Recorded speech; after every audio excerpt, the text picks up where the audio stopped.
Right, welcome to lesson 3 of your bioenergetics unit of work, and this lesson is on the rate of photosynthesis.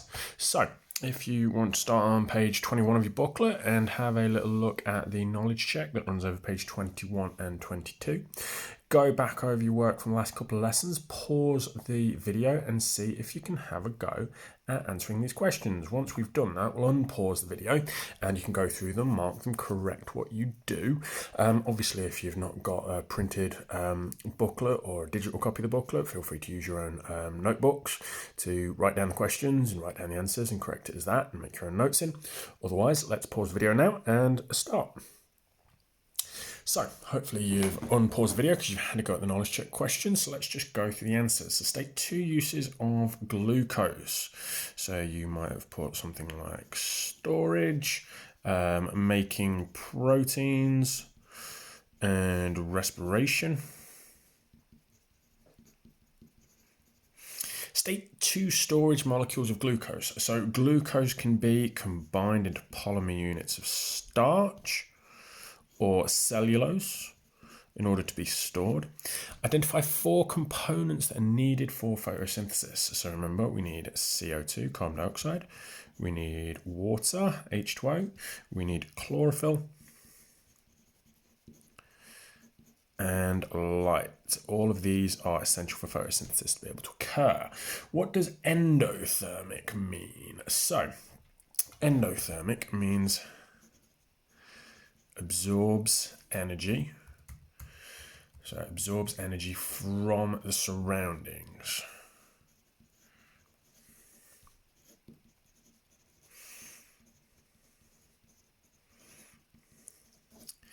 Identify the substance tested in leaves to show photosynthesis occurred. So that was the video and the discussion we had on the practical from the last tutorial. And that substance being identified using iodine is starch. If you turn over, finish off the knowledge check questions, identify the solution used in the test, as just mentioned, is iodine, and a positive result is going black. Why is plant storage useful to other organisms? So remember, it's useful that plants store glucose so that other organisms can consume it for its own energy needs.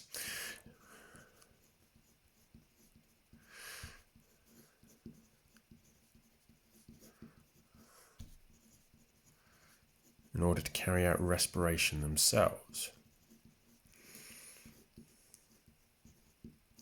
What are plant storage molecules used for by other organisms? So they are used for energy and growth. Right, good. Let's move on. So today's lesson is about a couple of different things. Firstly, making sure by the end of it we can state the factors that affect photosynthesis and explain their effects, and also explain how factors interact with each other to understand which one is a limiting factor. So defining what a limiting factor is. So if we go through the initial text just to begin with. So the rate of photosynthesis is the speed at which the reaction takes place, meaning how quickly carbon dioxide and water react to produce oxygen and glucose. Because if you remember, our photosynthesis equation is 6 CO2 plus 6 H2O gives you 6 O2 plus C6H12O6. So carbon dioxide plus water gives you oxygen and glucose. So how quickly it occurs, the speed at which it occurs. There are 4 factors that can have an effect on this rate.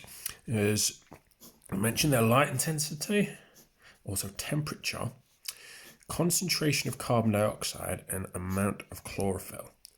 So, the amount of these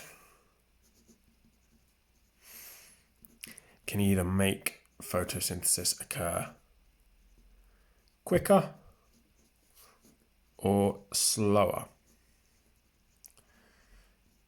depending on if it's got more or less light intensity, higher or lower temperature, more or less carbon dioxide, or more or less chlorophyll. So as it says, all of these factors need to be found at right levels for optimum photosynthesis. So optimum photosynthesis would mean quickest rate. If any of these factors are too high or too low, they will become a limiting factor. This means that they will be the factor preventing photosynthesis from occurring. So limiting factors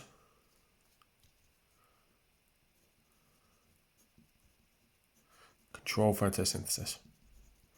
If the factors become limiting, it means that it's controlling photosynthesis and stopping it from occurring. Good. So first thing I'd like you to do now is, as you'll just see, there's a little task underneath. Underneath it says effect of factors. And it says watch the following clip and make note of the shape of each of the graphs showing the effects of these factors on the rate of photosynthesis. So you'll see in the description box below, next to the first video, the link for this. So what I'd like you to do is pause the video, go and click on the link for video 1, and then draw the graphs that the video goes through on your notes page, or just on a spare page in your book, because we'll refer to them later. So if you could pause the video now and then do that, and then we'll come back and we'll go into them in a little bit more depth, okay? Good. So hopefully you've paused the video, hopefully you've watched video 1 and made a note of the graphs. Now, let's have a look at the different factors. So, number 1, light intensity. Light intensity. Light provides the energy for the reaction to occur. So as light increases, so does photosynthesis to a point where it can increase no more. Now, it's important, because what we're saying at this point is if it can increase no more, what that means is that all available cells are photosynthesizing.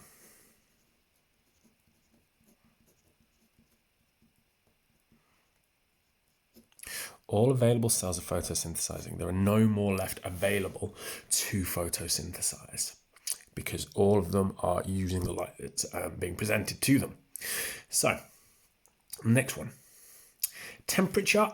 Temperature again provides energy for the reaction and the breaking and making of bonds, allowing enzymes within the organism to work, but once past 40 degrees, the enzymes denature and the reaction rate will slow down. Conversely, if it's too cold, the enzymes do not have enough energy and the rate of reaction will be slower as well. Now, when we're talking about them providing energy, what we are doing is we're talking about the obtaining energy that gives molecules kinetic energy. So it's giving them kinetic energy, which means they're moving around and they are colliding with enough activation energy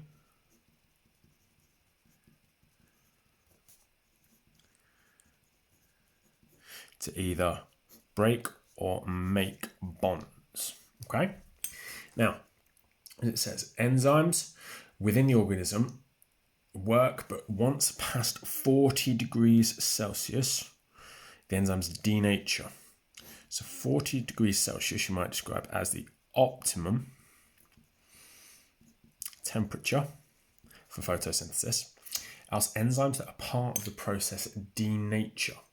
Now, if you remember back to study of enzymes you've done before, when an enzyme denatures, its active site changes shape.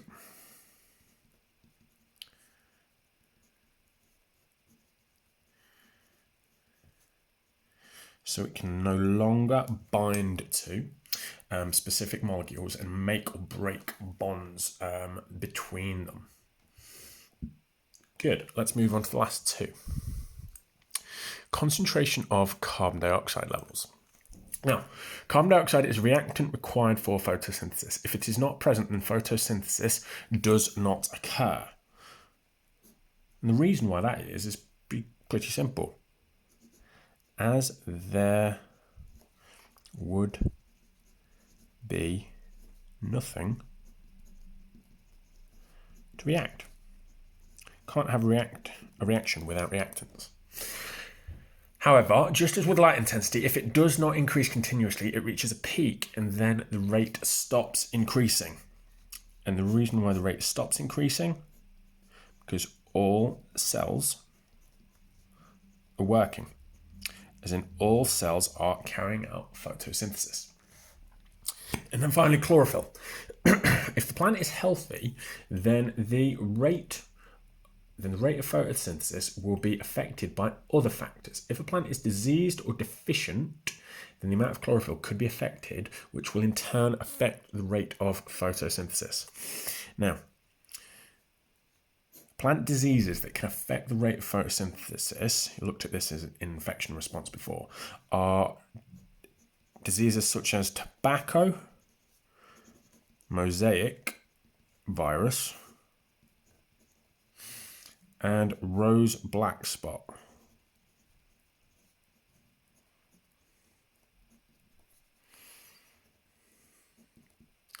And also, if they are deficient, it means they haven't got the things that they need to create chlorophyll, such as magnesium, which they get from soil. Good, so we've gone through that paragraph in detail. Now we need to look at it in a little bit, look at some other aspects of it as well. So if you turn over the next page, on to the next section, where it says Intellection and Economics. Now, read through the following for me. So, as with every chemical reaction, it cannot be looked at in isolation. So, what we're talking about here, it is photosynthesis. Cannot be looked at in isolation. All factors will have an impact on each other. The factors interact, and any one on them may be the factor that limits photosynthesis. So when it limits photosynthesis, what we're saying is it stops it reaching its maximum.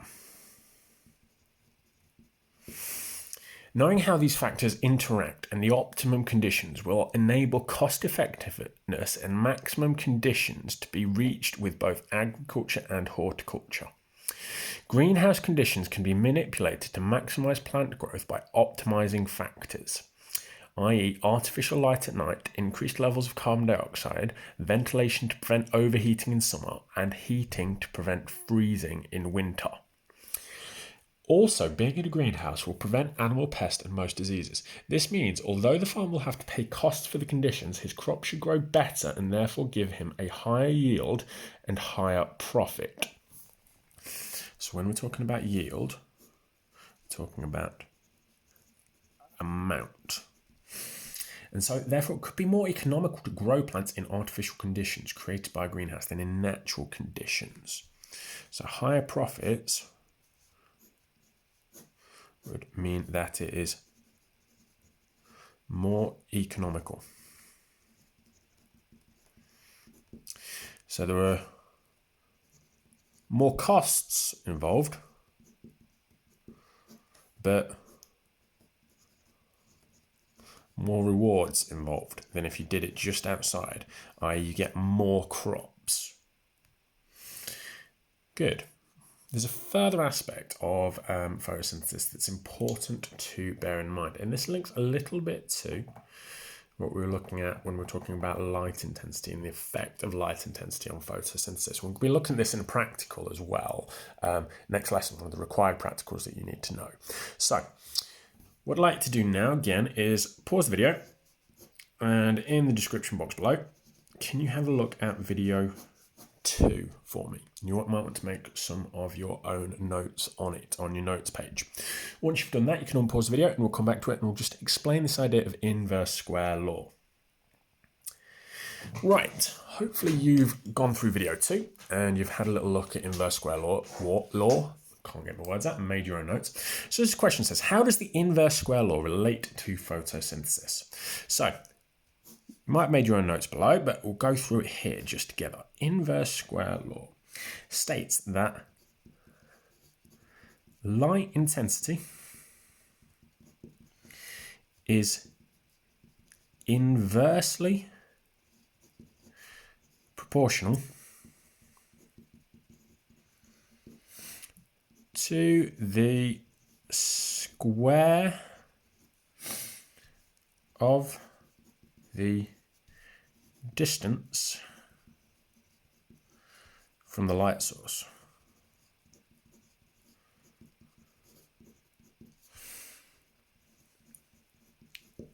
Okay, you might even see it written like this.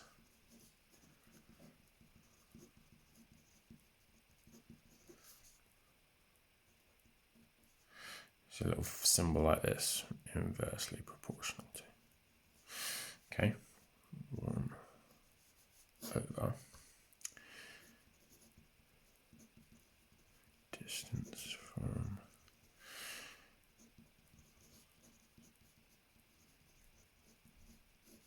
distance from light source squared. Okay, now might even see it drawn in a graph like this.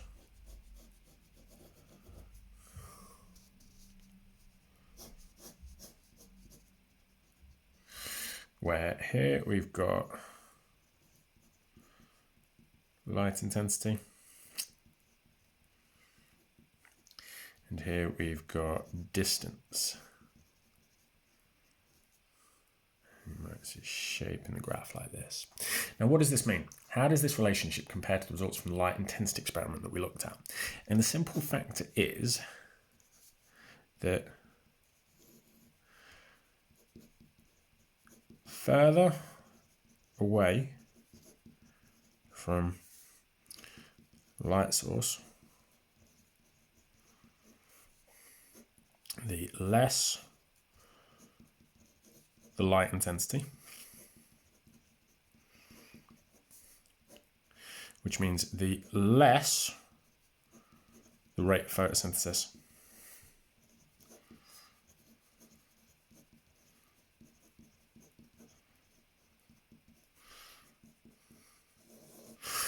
That is the most important relationship there. So that's important to make sure you've got that down. If you haven't, and if you didn't get that down from the video, you can pause the video there and make your own notes from it. Right, once you've done that, if you turn onto the next page for me. Now, as you see, come to these graphs that you drew earlier and have a little bit of chat about each of them. So, these are our limiting factors that can stop photosynthesis from occurring. Now, for each graph, write a detailed description of. State what happens to the rate as carbon dioxide concentration decreases.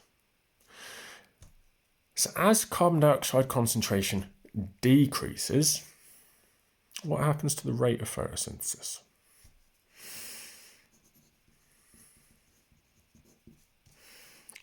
The rate of photosynthesis, if you think about it, that's going down, would also decrease. Now, suggest why the rate does not continually increase. So here, as you can see, the rate of photosynthesis is increasing. But about here, the rate stays the same. Photosynthesis isn't occurring any quicker after this point. Why? What did we say previously that meant that photosynthesis couldn't occur any more quickly, even though the amount of carbon dioxide concentration is still increasing? So the rate stays the same, even though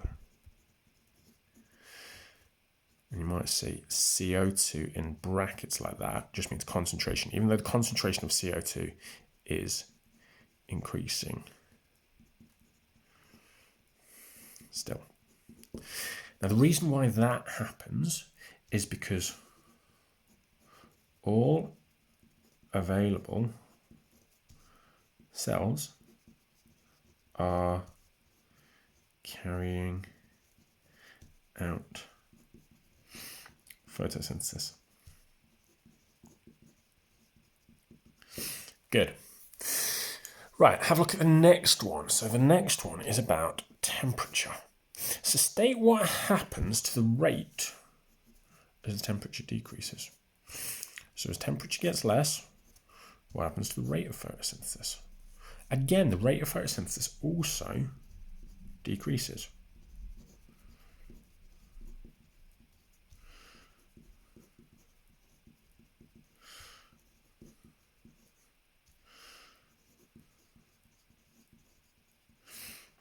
Now, suggest why the rate of photosynthesis slowly decreases and does not just stop. So we get to this point, which if you remember we said might be about 40 degrees Celsius, which we described as optimum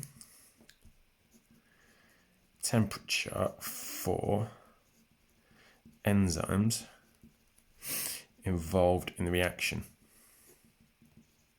So optimum temperature for the enzymes involved in the reaction. So suggest why the rate slowly decreases after this point and does not stop. Now I think if enzymes go over their optimum temperature, they slowly denature.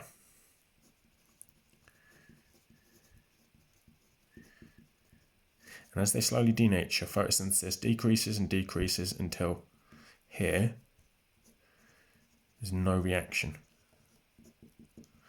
So enzymes slowly denature until the reaction can no longer occur. And then if we look at light intensity, suggest what happens to the rate as light intensity increases. So as light intensity increases, what happens to the rate of photosynthesis? It increases up to a point.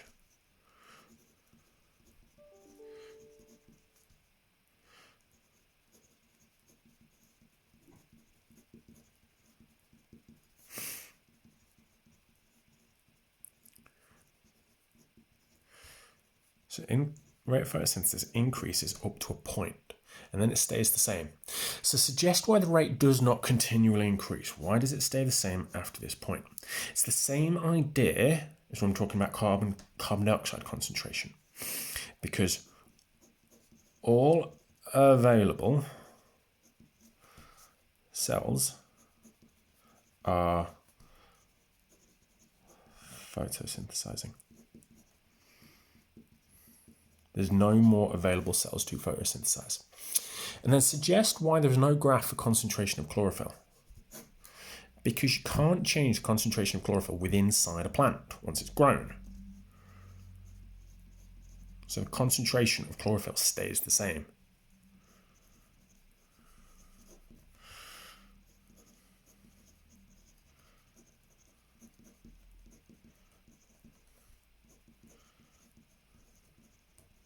So the concentration of chlorophyll stays the same.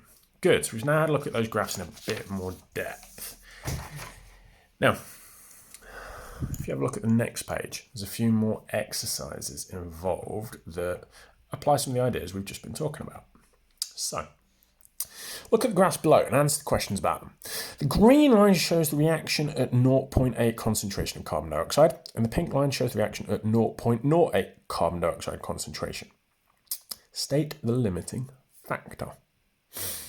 So here we've got light intensity, here we've got rate of photosynthesis, and the two lines show different concentrations of carbon dioxide. So, as the light intensity increases, what happens to the rate of photosynthesis? It also increases. But if you change the amount of carbon dioxide concentration, you have photosynthesis occurring quicker, and if you have less carbon dioxide concentration, you have photosynthesis going slower. So what's the limiting factor? It's the concentration of CO2. So explain how the graph tells you this. Because the pink line, photosynthesis, is occurring more slowly at the same light intensity. So if you have a look here, if you pick this point and this point, roughly the same, what can you say about the rate of photosynthesis? Even though the light intensity is the same, the rate of photosynthesis is slower on the pink line, which has less CO2 available. Good. Let's have a look at the second one.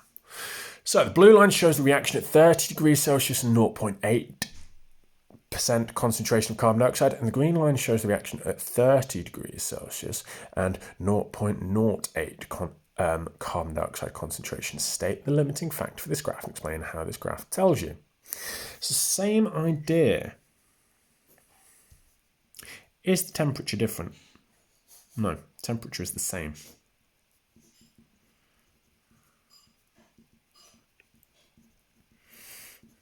Is the light intensity the same for each of them? Yes, it is, because that's shown on the graph. So what's the one thing, again, that's changed or is different between the two? It's carbon dioxide concentration. Concentration of CO2. Now, same reason applies in question 1, just for the green line. Photosynthesis is occurring more slowly at the same light intensity and also, importantly, the same temperature. And then let's have a look at the third one. The green line shows the reaction at 30 degrees Celsius and the pink line shows the reaction at 20 degrees Celsius. So again, the light intensity is still the same, isn't it? But the temperature is different for each of them. So the temperature is the limiting factor. So explain how the graph tells you this. So the pink line is at 20 degrees Celsius. Now what can you say about the rate of photosynthesis on the pink line compared to the green line? It's slower. So the pink line has a slower rate of photosynthesis at a lower temperature. That's how it tells you. Good, so we've gone through those together. If you have a look onto the next page now, what I'd like you to do now is simply pause the video and have a look in the description box below. And where there is number 3 in video 3, just click on the hyperlink and watch video 3 for me and just take some notes on key information. Just carry out a summary exercise in the space below. Once you've done that, we'll unpause the video and go on to the last little bit of the lesson. Good. Hopefully you've done that. So you've unpaused the video. If we have a look at the last couple of questions. So the checkpoint question here, what I'd like you to do now is pause the video, review your notes, review any revision guides, websites, anything like that you feel like you need to access, and have a go at the question where it says, explain how temperature affects the rate of photosynthesis. So when we're talking about explain, saying what happens and why when you change temperature to the speed of photosynthesis. So what happens and why when you change the temperature to the speed of photosynthesis in a plant? Pause the video now, have a go at that, and then we'll go through the answers to finish. Right, hopefully you've had a go at that. So mark what you've done as we go through the answers as follows. So explain how temperature affects the rate of photosynthesis. First point, first thing you might be looking to get a mark for. So as the temperature increases, the rate of photosynthesis increases. Now, the reason why this is, as molecules gain more kinetic energy. So your first mark you're looking for is that increase in temperature gives molecules involved more kinetic energy. Now, if there's more kinetic energy, collisions between molecules occur more frequently, which means you've got a reaction occurring more quickly. Now, photosynthesis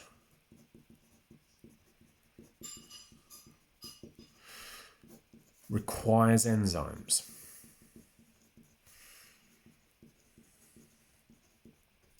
Now, enzymes denature, so they don't work at high temperatures.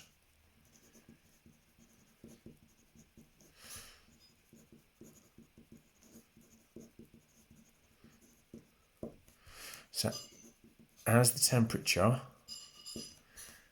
gets too high, enzymes stop working. And if the enzymes have stopped working, photosynthesis stops. Good. So hopefully that gives you a little bit more context to the relationship between temperature and rate of photosynthesis and how it affects enzymes. Now, the last thing I'd like to do for this lesson is go on to knowledge and application questions at the end. Pause the video here, have a go at them, and then we'll go through them to finish. Right, hopefully you've paused the video and unpaused it if you've had a go. So if we go through the questions to finish. State 4 factors that affect photosynthesis. CO2, H2O, light, water, and you might also have chlorophyll. Oh, we've had water in there twice. Sorry, chlorophyll. What would make these limiting factors? So a change to these affects the rate of photosynthesis.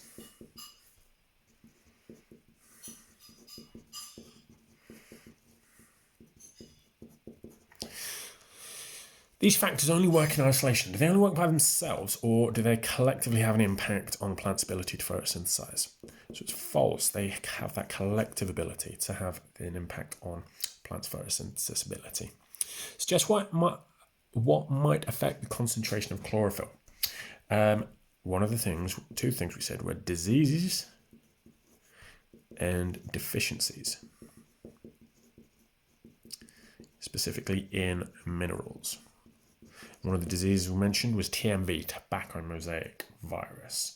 Suggest how light intensity changes during the day and the year. So remember, middle of the day, it's at its highest because the sun is at its highest. And in the summer months, you've got more light intensity because you've got most daylight hours. Remember, it's light until 9, 10 o'clock at night. Suggest how a farmer could regulate temperature in an artificial greenhouse. Remember things like fans and ventilation. And when we're talking about regulating temperature, we're talking about controlling temperature. Suggest 2 ways that a farmer could alter concentration of carbon dioxide in an artificial greenhouse. So, introduction of a new species, e.g. an organism that respires and gives out CO2, and also ventilation, circulation of air in and out. Describe the graph for temperature and photosynthesis rate. so it increases and then decreases after optimum temperature has been reached. Why is knowing different limiting factors useful?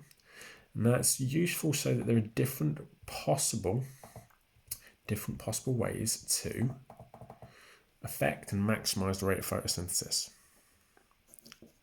So you know different ways to control photosynthesis. Now, how greenhouse is useful in maximizing photosynthesis? Because they maximize the 4 factors that affect the rate of photosynthesis. Good. Well done, ladies and gents. So that is the end of lesson 3 of your bioenergetics unit.